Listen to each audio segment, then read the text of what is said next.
Donc le jardin de demain, il a été créé il y a maintenant presque 4 ans. J'ai 2 hectares 85 sur lequel je fais pousser des légumes diversifiés, des fruits et j'ai une grosse centaine de poules pondeuses. Ça a été créé dans le but d'essayer de rendre les gens heureux, me rendre heureux en premier, mais rendre les gens heureux au travers de tout ce que je fais ici sur la ferme, et aussi dans le but de montrer qu'une autre agriculture était possible, plus respectueuse de l'environnement, mais aussi nourricière. Donc ça, c'est quand même un point qui est vachement important ici, c'est qu'on produit la nourriture, on nourrit entre 200 et 250 familles par semaine, sur quand même une petite surface, parce qu'aujourd'hui en gros il y a 9000 m² qui sont en maraîchage sur sol vivant, donc c'est un peu l'application de la permaculture à une échelle quand même commerciale, quoi, où on est sur des buts permanentes, où on ne travaille pas le sol, et puis 5-6 000 m² là sur le haut qui sont travaillés de manière superficielle, où on fait encore des patates, des poireaux et des carottes avec un peu de travail du sol pour des raisons diverses et variées, d'ergonomie, de rentabilité aussi en partie. Et puis il y a 1200 m² de serre en gros, qui sont des tunnels froids. Et donc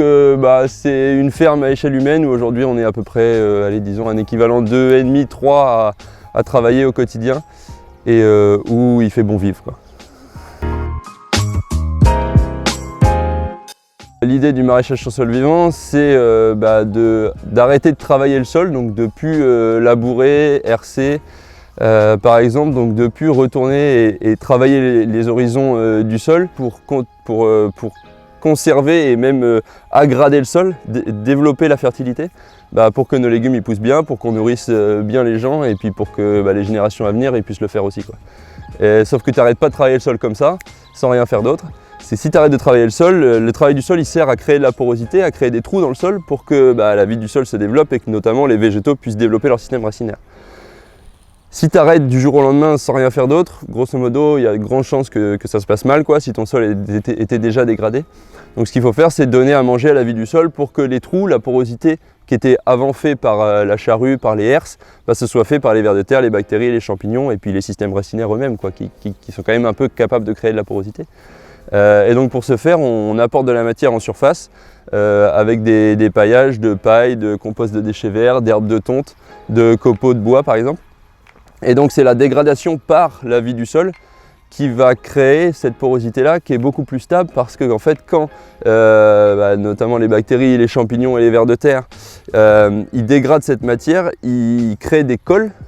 notamment des glomalines, qui en fait piègent les nutriments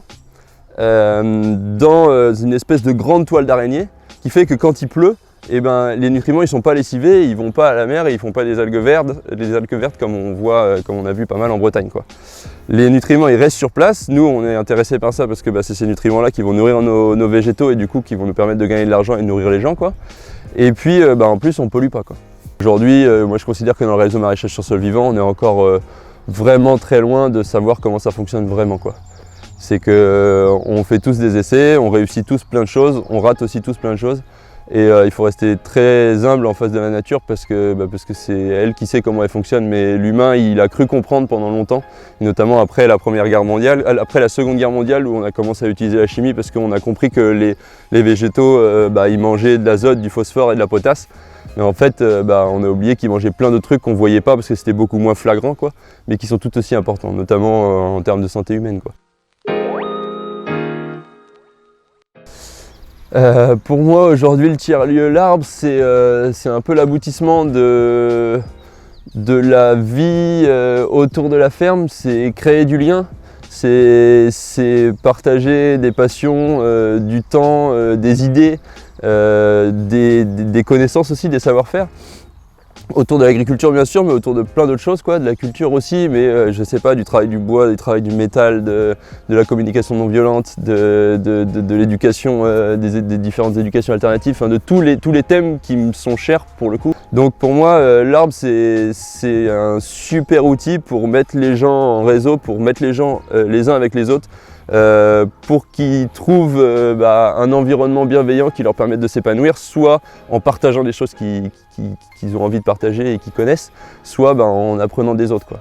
Et aujourd'hui, on le fait de manière tout à fait informelle avec l'ouverture du co-living. On voit déjà que ça prend quoi. En 2 semaines, c'est juste incroyable de voir à quel point il y a plein d'activités qui sont déjà en place et qui ne demandent qu'à se développer. Mais moi, j'ai une vision du tiers-lieu qui est plus grande que ça, qui est d'en faire une espèce de petite université rurale quoi, qui donne les outils pour n'importe qui a envie de les prendre quoi, pour être un habitant de la Terre avec le plus de compétences et d'épanouissement personnel, et ça passe aussi par savoir faire soi-même plein de choses quoi.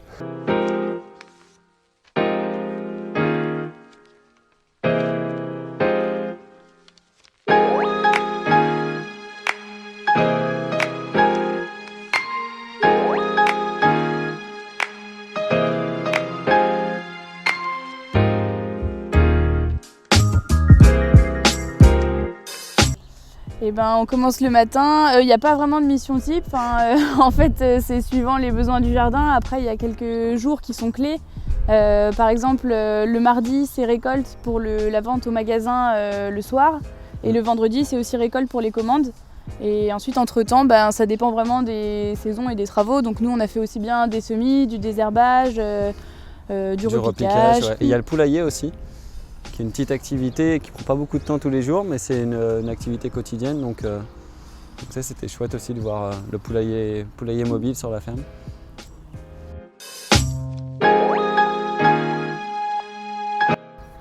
Et c'est un beau métier d'être paysan. C'est un beau métier, on est vachement libre, et quand tu as fait ce chemin-là, tu es vachement libre. Et quand tu es libre au quotidien, tu es épanoui parce que tu fais des choses qui te font vibrer, qui te plaisent. Et je pense que c'est le plus important quoi.